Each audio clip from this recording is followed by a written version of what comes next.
and Happy New Year. Welcome to the FLATLINING Podcast from Fulcrum Strategies. I'm Matthew Handley. Today is our final episode in the Best of 2023 series, and it is quite a moving story. But first this. Thanks to you, our podcast and newsletter has grown over the past year, and we hope to continue to grow it further in 2024. And for that, we still need your help. If you like what you're listening to on the FLATLINING Podcast, be sure to share it with your friends. Let them know to hit the subscribe button so they never miss an episode. And if they're listening on Apple Podcasts, ask them to leave us a review and 5 stars. If they're listening to us on YouTube, ask them to hit the subscribe button and ring the bell so they never miss an episode. In 2023, the nation's largest health insurers saw several lawsuits brought against them for refusing to cover care under the guise that it was not medically necessary or that the prescribing physicians did not comply with prior authorization requirements. This happened to otolayrngologist Dan Hurley, and I had the opportunity to interview him for our podcast before he died in August. A medical director at his insurance company denied a PET scan for not being medically necessary, as Dr. Hurley and his physician were fighting to figure out how to best treat his cancer. Tragically, that decision may have cost him his life. Appropriately, as we continue to work to better our healthcare system in his memory, our most listened to episode of 2023 was my interview with Dr. Dan Hurley.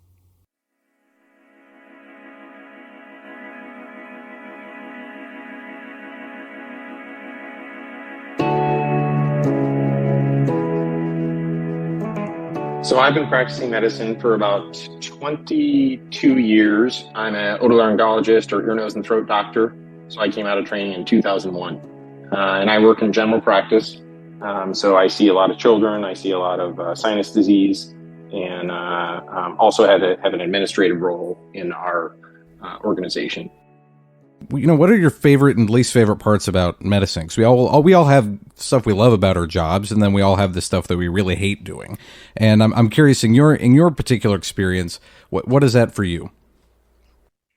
My favorite part is, there's a lot of things, but I'll focus on 2. One, you get the opportunity every once in a while to find someone who's had a problem for years.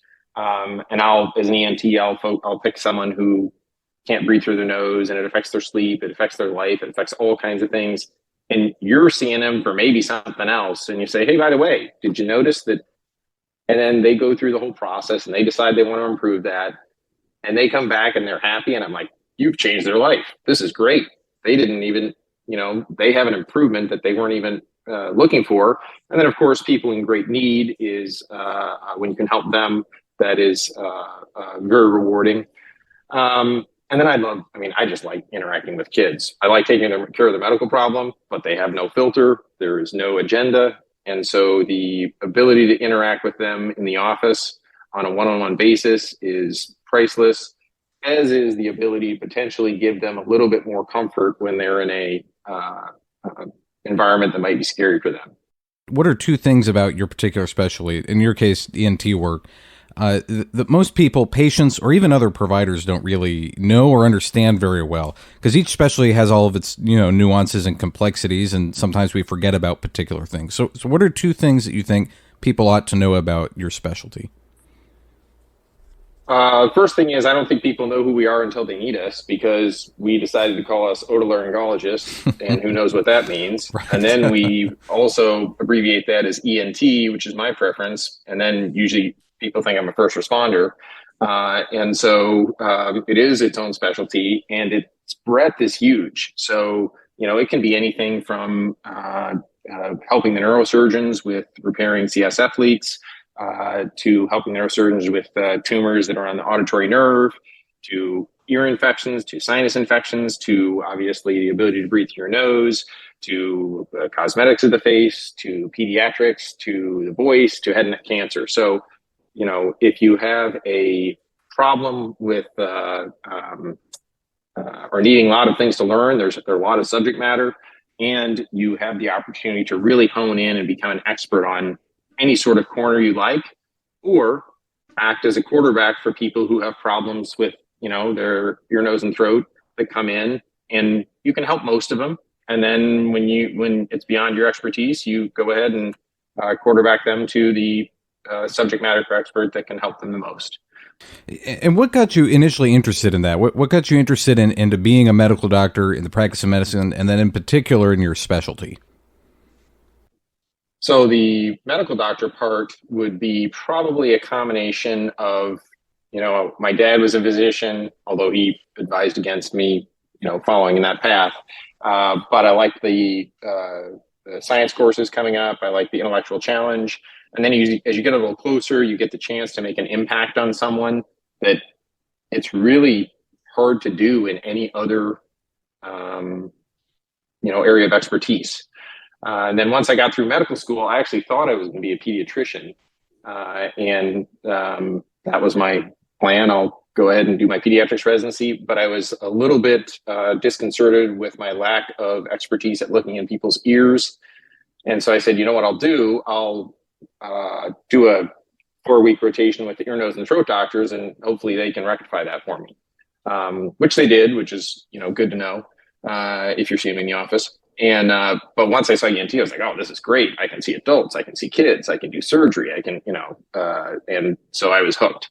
So I kind of got an ENT through the back door, but that's how I ended up there. Now, if you don't mind my asking, why was your father not so interested that you go into medicine? That's hard to say. I mean, I think it was probably a little bit of, we all talk about the golden age of medicine. And to me, I think, everybody comes through and says, oh, I got here just in time. I'm an optimist, so I think we can make it better.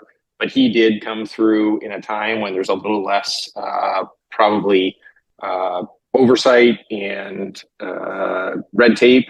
And I think he was very concerned with where he saw the system going. So as far as the subject matter, he was still going to meetings in his 80s. I think he still does now. So he's very interested, but the direction of medicine from a business standpoint was not something that he was sure we should sign ourselves up for.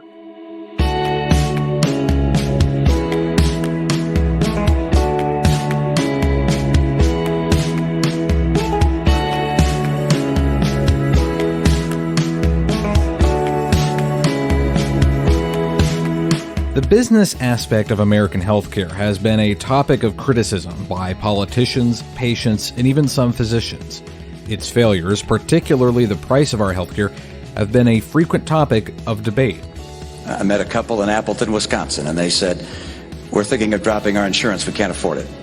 And the number of small businesses I've gone to that are saying they're dropping insurance because they can't afford it, the cost of healthcare is just prohibitive.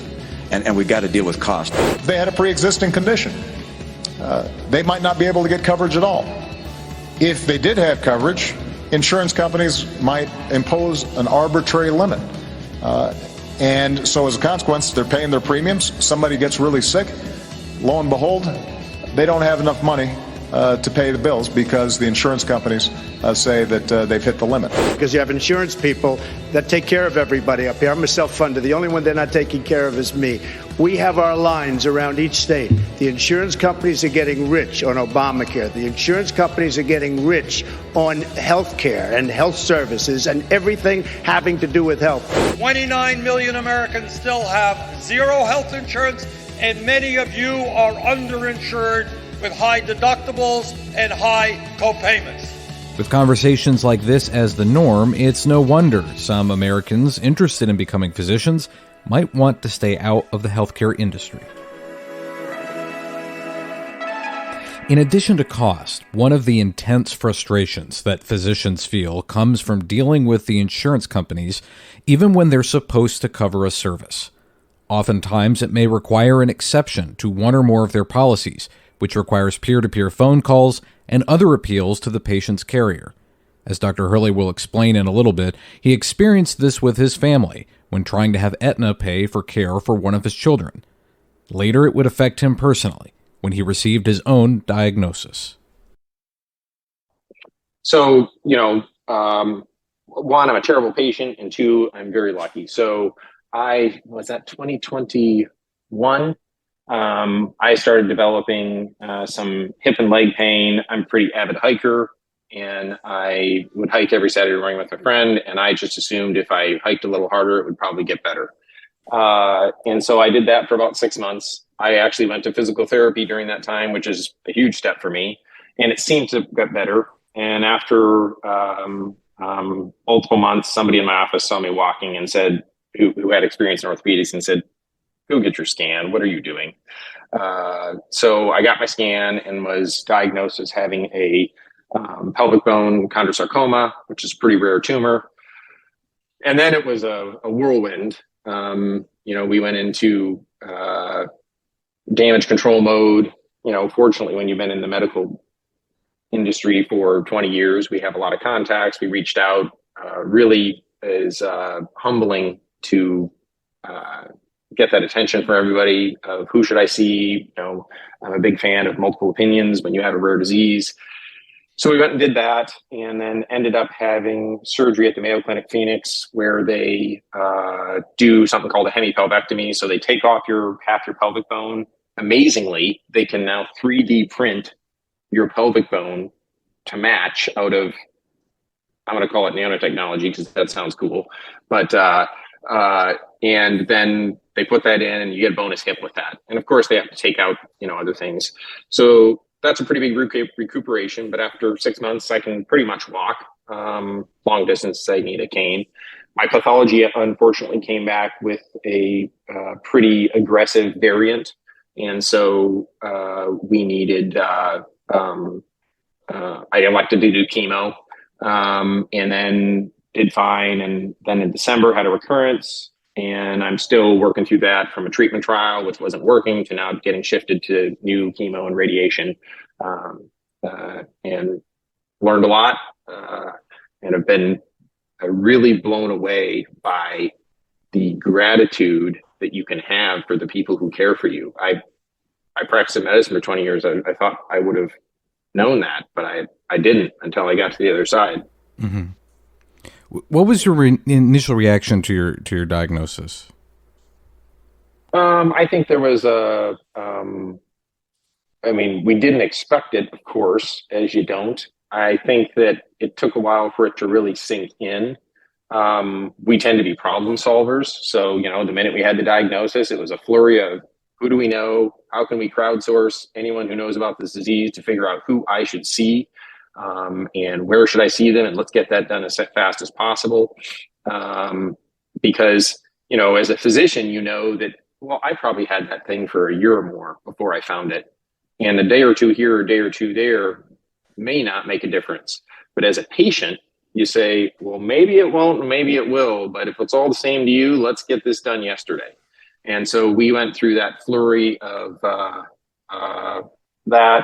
And it was probably, it's probably even after I had my big surgery where it just kind of settles in. And it's this roller coaster of hope, trying to, you've got your life to live. So you want to keep on working with your family and, whatever else interests you. And then there's some downsides, of course, when you have a recurrence and realize you have metastatic disease. That has some implications that are, you hope nobody else has to deal with, but there's people walking around that you meet every day that are dealing with this, that, you don't even know that that's their problem. But when they go home at night, they got to think about it. So. And what does your prognosis look like? Well, I'm an optimist, but my prognosis is generally terrible. If you said I have a dedifferentiated chondrosarcoma, so if you as a physician, you can't help but just know the numbers. As a patient, you realize you're not a number, and you're going to try and be an outlier. But the probability that we can have this podcast in a few years would be statistically unlikely.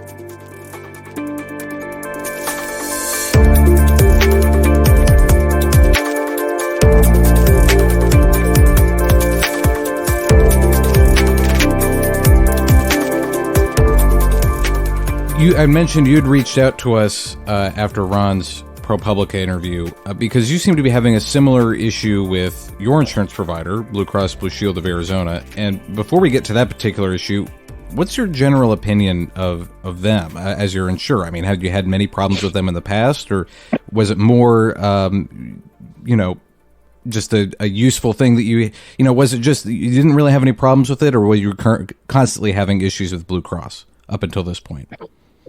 Well, this could go off the rails in multiple directions, but I would say that because I have experience with Blue Cross as a provider for years, a physician, and I have experience with negotiations with them. And Blue Cross is different. So if it's Blue Cross of Arizona versus Blue Cross of one of the anthems, it can be very different from what we see. So first, I would say I think that the way out of this is collaboration, and insurers are a part of the system, and they have to be part of the solution. Number two, it's not just Blue Cross. What really motivated me to kind of say I need to do something with this problem was a completely different insurer, which was Aetna with my son, and the experience of having to talk to a GI guy about why some patient who I have who has a sinus problem needs a CT, which is just wrong on its face for almost every major insurer, Cigna, United, over the years. So now I'm probably getting off track there. So, but the things that I think are take home are the insurers are going to have to be part of the solution. There are some great people that work there that will get there, but initially it is a wall. As a patient, you can't talk to them. You get denials. You talk to people who don't even know why you got denied. Does that answer your question, or am I off? No, that's good. That's good because it's interesting to hear from some providers about their particular experiences with one or all the payers, and almost across the board, it's negative. I do want to throw it over to Ron real quick and ask him, kind of tongue in cheek, why is it that they do that? I mean, you worked on the payer side for many years. Why is that the case?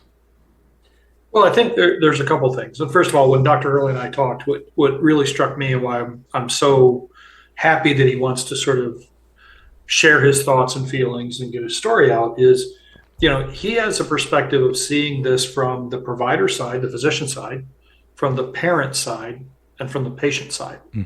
And the fact that, he still says, hey, insurers have to be part of the solution, which I agree with,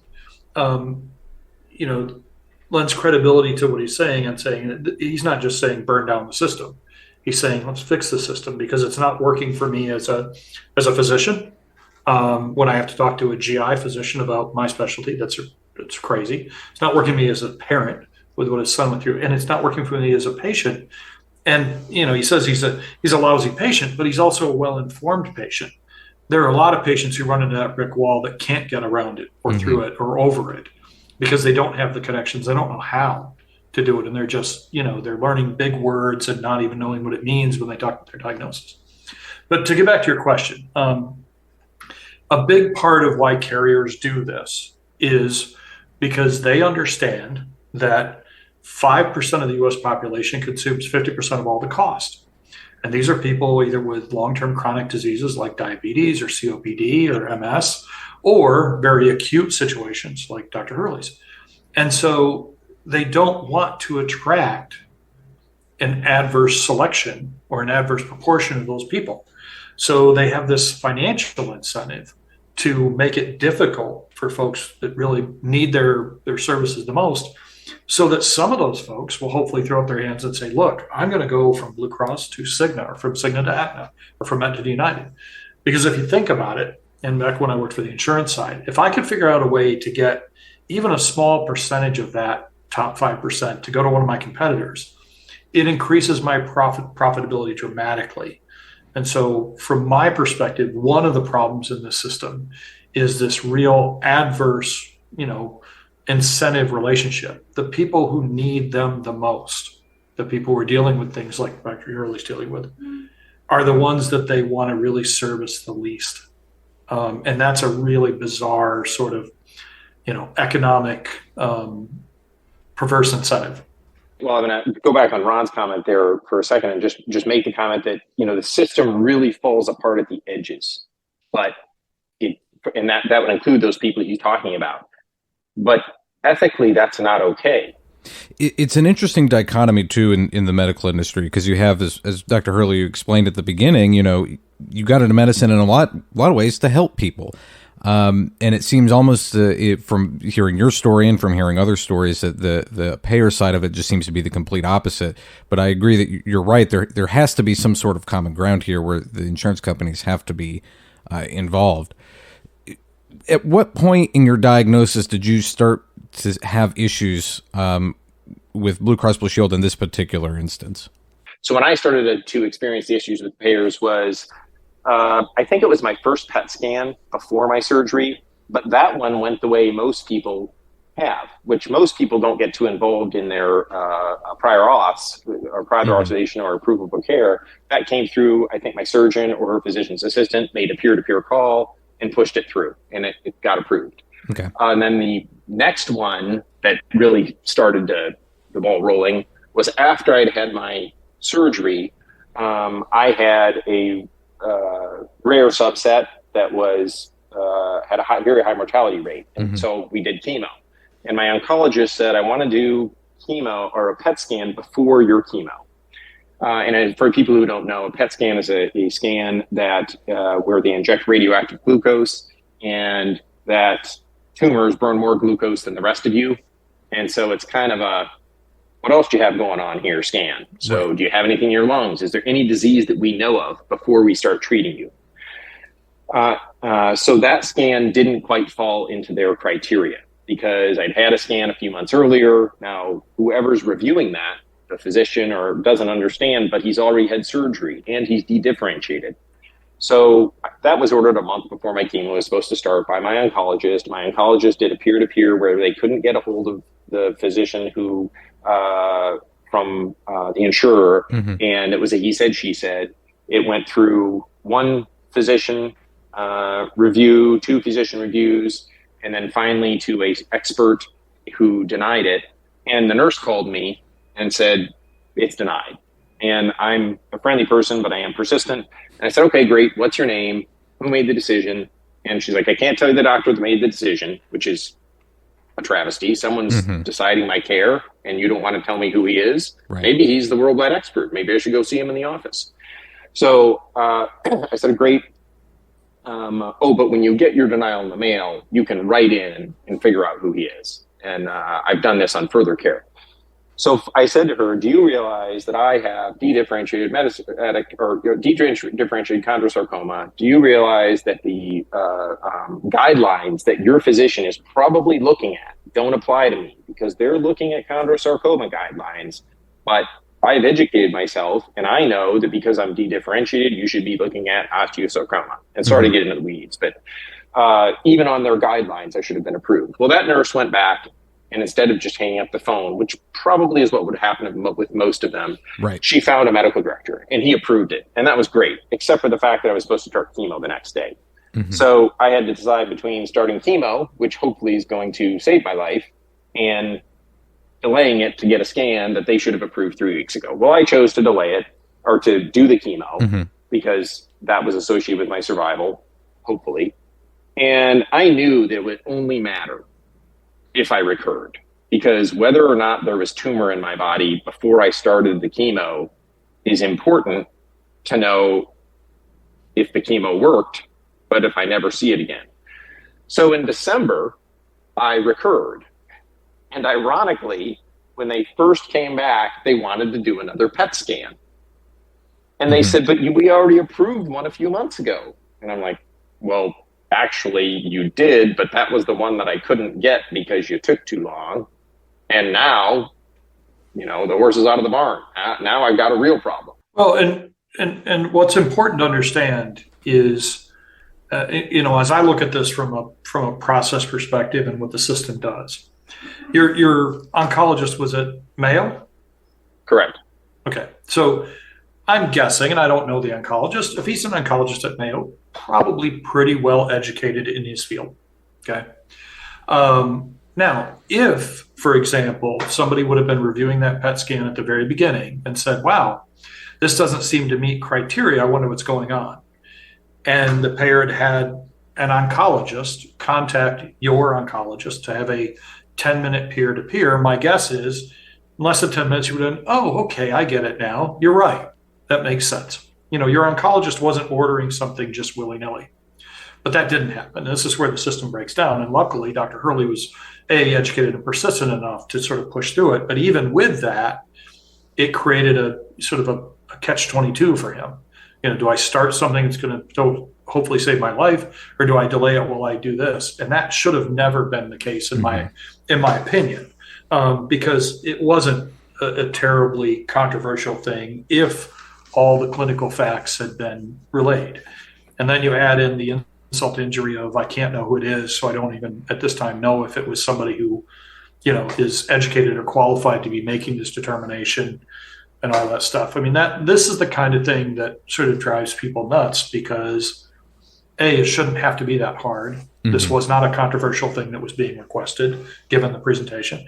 And it does impact lives. The carriers will try to get out of this by saying, well, we're not saying you couldn't have it. We're just saying we're not going to pay for it, which for, the vast majority of the population looking at the price of a PET scan really means you're not going to get it because they can't afford to do it. So, I think it's important to understand, and, that this isn't just an administrative function. It really does impact patients' care as it did here.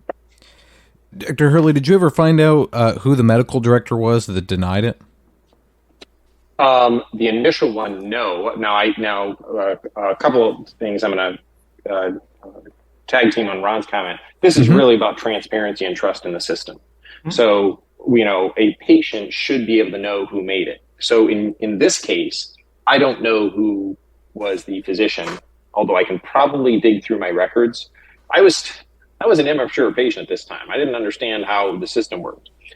In future episodes, when they've had to do a peer-to-peer, it's been a family practice doctor or who's not actually practicing medication or medicine at this time, or a pediatrician who's not actually practicing medicine. So just think about that as a cancer patient when the people who don't understand the system enough to try and push through, it really feels like your insurance company is trying to kill you. Mm-hmm. And they're not, well, I think, but that's what it feels like. Mm-hmm.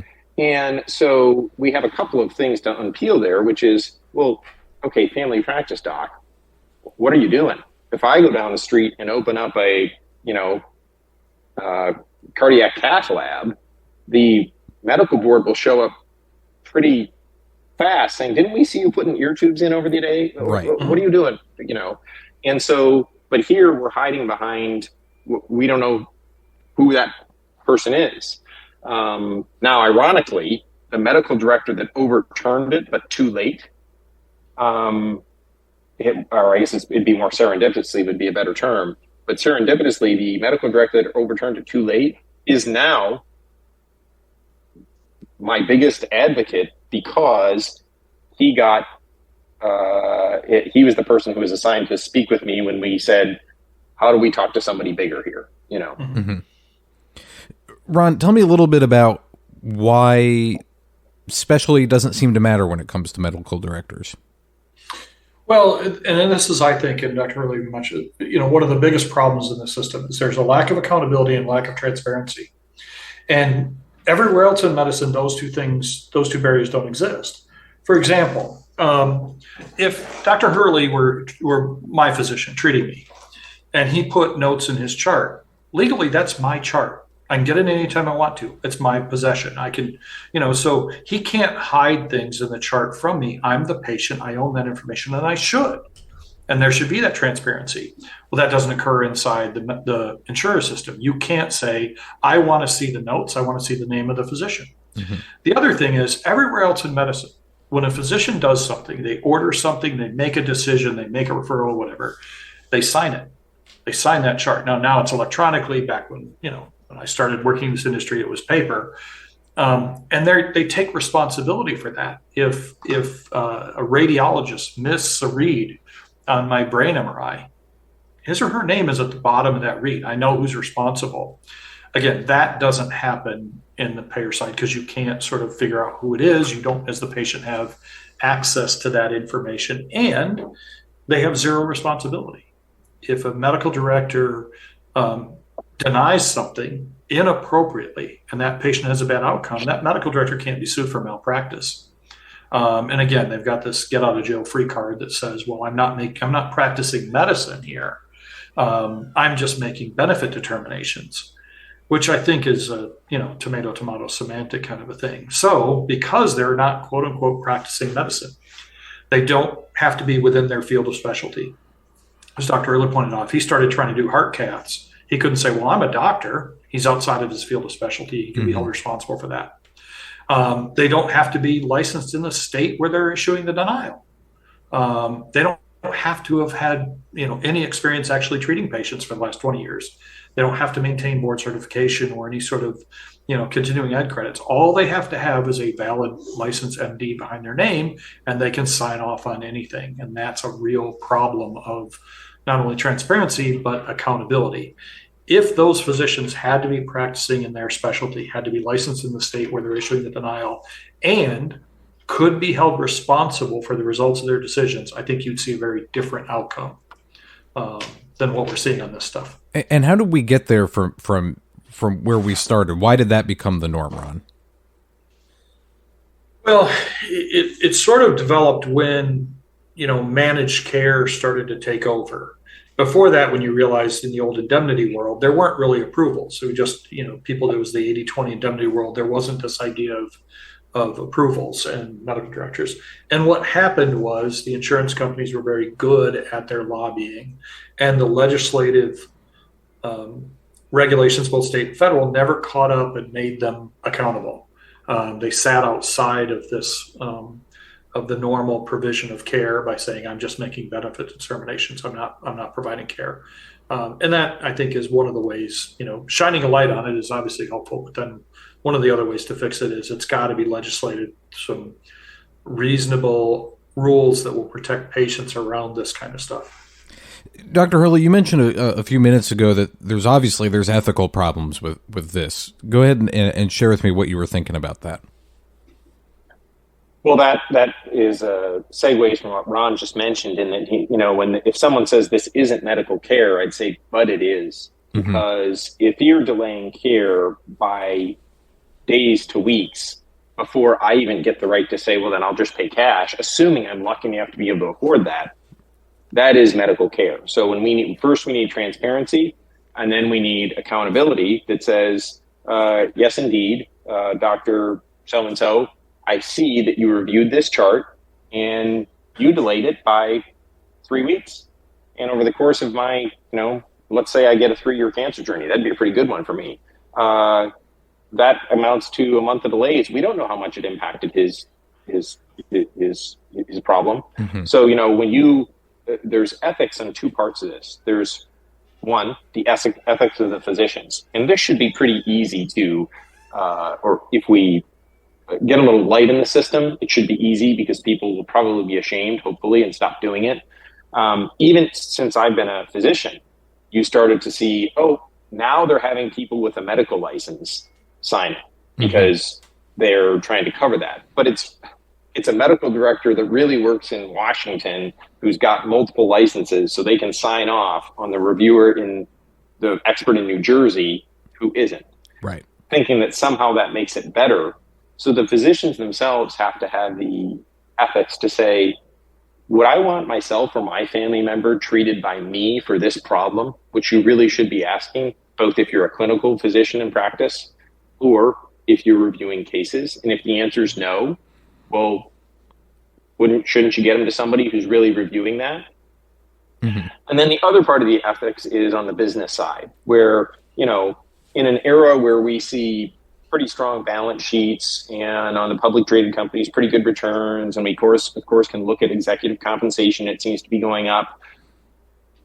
Is it really ethical to be saying we are not spending on those people who've been paying for their whole life? This is what insurance is. And we're going to limit that. And we're actually going to set up a system that doesn't have an escape valve to hurt them or make them feel, even if it's not true, that their insurance company is trying to harm them. I mean, how many people, if you ask them, said, do you think your insurance company is looking out for your best interest? Even people with regular medical problems would be answer that, no, I think a pretty high percentage of the time. Sure. And then one of the saddest things about that is that there are some great people in the insurance industry who are really trying to work for people as patients, but they get lost behind this system.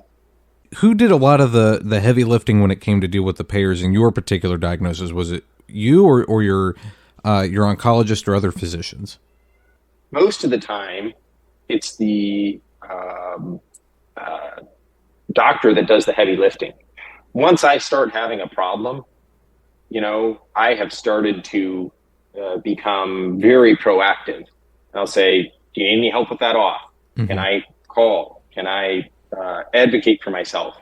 I've had problems with this in the past. I don't want to. It's a double-edged sword. The system works pretty darn well for most people, but so you don't want to throw a wrench in it and try to be too special. The flip side is if you can see a train coming, it's nice to get out of the way. Yep. So I've done a lot of lifting. And then in the last 3 months, since I, got assigned a care coordinator, that person has done tremendous amounts of lifting. And it's almost funny because it's like this civil war between the care coordinator, who sometimes reaches out to the medical director, trying to keep my care from being delayed by the system that's been set in place to, not by the care coordinator or the medical director, but it's who they work for. It's a multi-person effort is how I would read that. In your experience practicing medicine for your patients, had you ever had to do any sort of lifting as heavy as this for your particular diagnosis? Short answer is no. Meaning I was probably a little bit of a curmudgeon in that when I had to do a peer-to-peer, I would make it clear, hello, doctor. Oh, can I just ask what your specialty is? Can I ask if your practice license is the state of Arizona? If you're denying the scan, if they want to come see you for an opinion, where should they come see you? And these are all questions that are just me pointing out to them that they have an ethical problem. But more often than not, when you're dealing with this, what I believed previously was more often than not, when you're dealing with a subspecialist, which I was a subspecialist, the peer-to-peer will say yes, which also begs the question, if you're always saying yes, why are you putting up the wall? And then I think that the only thing that changed when I got my diagnosis was I happened to get a rare diagnosis. So I'm on the edge, and I'm one of the 2% or 3% or whatever it is. And then it just opened my eyes saying, okay, it is hard enough to deal with a cancer diagnosis and a probable fatal diagnosis in the next few years, and you've got kids, and now you can't work anymore. Are you properly insured? Your whole world's falling apart. And now someone's telling you, oh, your scan's denied, or you can't have it for another 3 weeks, or you can't have this treatment, which is the treatment that the subject matter expert in your area has recommended. And how do we expect those people and families, one, to get through the day, and then two, to actually be able to heal and or grieve and or celebrate, but with a big focus on the healing and grieving, saying, you know what, that was terrible, but at least we know they got great care that was indicated in an expeditious fashion. And the thing that gets lost here is that the system has been going for so long that people forget that guidelines are not a substitute for clinical judgment. And that if you have a subject matter expert in your disease and they recommend care, that care is indicated, period. Doesn't matter what your insurance says.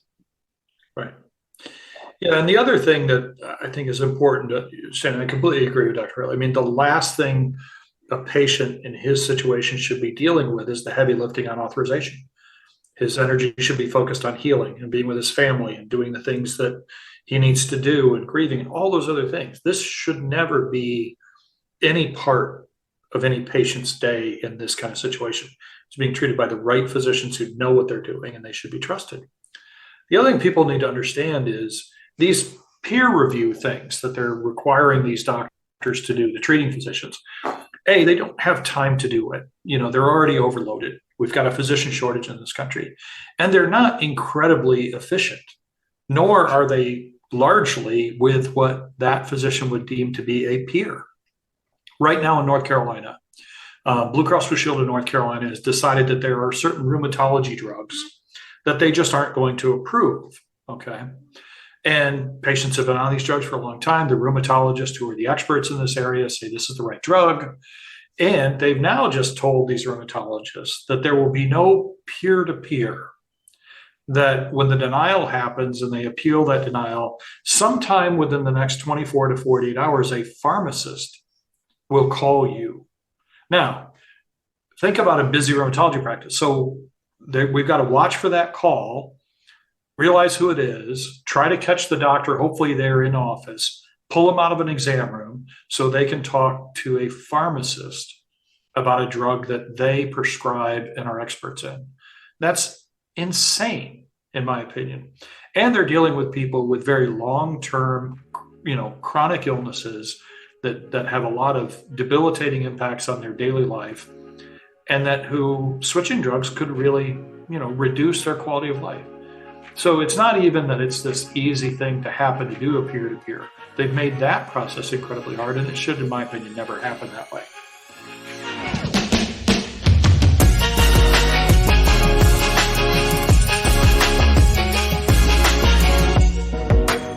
That raises the question about solutions. If you're of one political persuasion, you might be thinking something like this.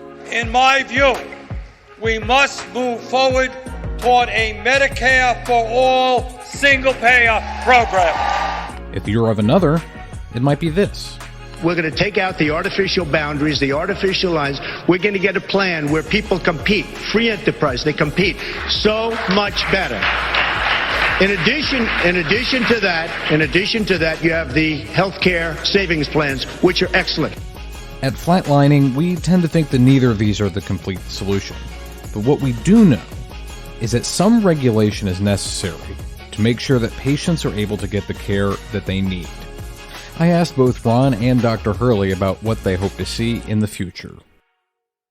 As you look to the future of American healthcare, what do you see the solution being that's going to, keep both the payers happy on the one hand, keep patients healthy and happy, and keep providers happy and feeling like they've been appreciated? And I guess, Ron, we'll start with you, and then we'll go to Dr. Hurley. Well, I'm a bit of an optimist like Dr. Hurley, and I think there's a lot of things that we've got going for us. I will argue till the end of the time. Anybody who wants to say that there's better quality care somewhere else than here. Clinical quality of care, we are second to none. You hear about Dr. Hurley talking about the surgery he had where they 3D printed part of his pelvis. So, there's no place I would rather go for a very difficult problem than in this country, because we have some incredible specialists and incredible advances in technology and treatment. So we've got that going for us. I'm still amazed at the dedication, the commitment to clinical care and to serving patients that, the physicians, the nurses, et cetera, still have in this system, because they deal with a very difficult system. And it just blows me away that there's still that level of care. That's, I think that's a real positive. We're an incredibly affluent country, the most affluent country in the world. We should be able to figure out a way to care for everybody in the country. We've got the money to do it. We're not a third world nation. The challenge is going to be reforming the system so that, and I'm not one that says we should get rid of all insurance companies, they're inherently evil, but we've got to reform the system and change the rules of the game that they play under and get rid of some of these perverse incentives. If we change the rules of the game, get rid of the perverse incentives and make them do things, and they all have to do it, then there won't be an incentive to say, well, if we do it the right way, these other guys are going to cheat and we'll lose financially. So, that's my feeling of what needs to happen and what we've got going for us. Dr. Hurley? Yeah, I am share the optimism that we're going to need optimism from the, and making tough decisions from legislators, potentially attorneys, and most importantly, those healthcare leaders in the insurance side, because the real message here is that patients deserve the same level of accountability and transparency from their insurance physicians that we have assigned to practicing physicians through medical boards and medical legal liability. And if you put that in place, this will disappear. And then second, as consumers of healthcare, whether you work for a big company or buy your own insurance or run a big company, we have to hold these insurance companies accountable and then reward them when they act with mercy and empathy to ourselves, our employees, and our families. I'm coming up on my last question here, Dr. Hurley, and this is something I've asked Ron before, and I think it's good to ask pretty much anyone we talk to in this particular field.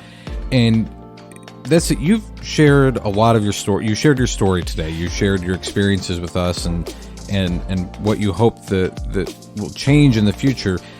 And my question is what is your personal motivation for doing this? Obviously, there's the care aspect of being a physician, but what do you hope to accomplish by sharing your story, by making sure that other people hear some of your experiences and bringing to light some of these issues that a lot of Americans aren't aware of? Well, it's not that different from what I try to do as a physician. I want to help somebody, and I see something that's completely unjust. I think that it is how much it affects people's care emotionally is not understood, but is huge. I actually believe it likely affects outcomes. If you're a physician and you look at people with cancer and medical problems that are unusual, you'll say, this person's doing great and this person isn't. Is it attitude? Is it mindset? Is it the fact that this person gets delayed by 3 weeks every time they try to get treatment and this person actually gets it done? Medicare does a better job of it, and I'm not in any way saying proposing Medicare for all with that. So, I guess if I have to put it down to that one goal, I'm like, no, we need that transparency and accountability. And if I can help prevent 1 or 1,000 or 1,000,000 parents, because I went through this with my son, sure, who had, care denied, and then myself from going what I go through, or maybe at least giving them a little bit of agency, understanding you don't have to. Yes, the system is currently broken. Yes, hopefully we can fix it. But here are some paths that you can use.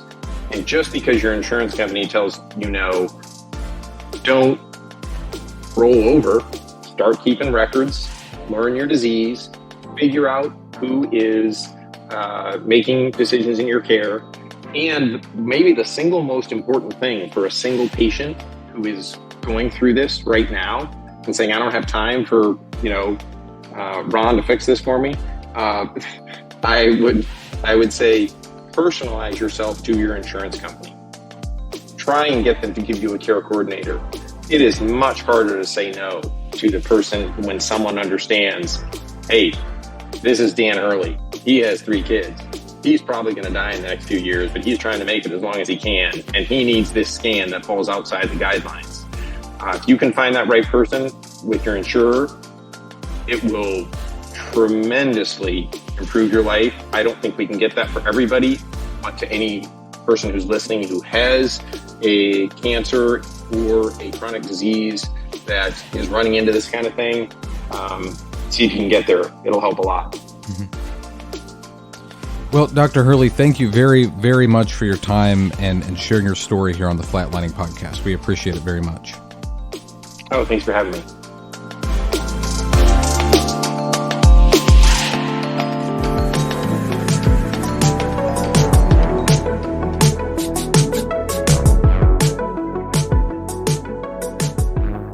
Thanks again for continuing to listen to the Flatlining Podcast and for sharing stories like that of Dr. Hurley's. I want to let you know that 2024 has big things coming, and we hope that you will be a part of it and will join us right here on the Flatlining Podcast. New episode coming next week. You won't want to miss it.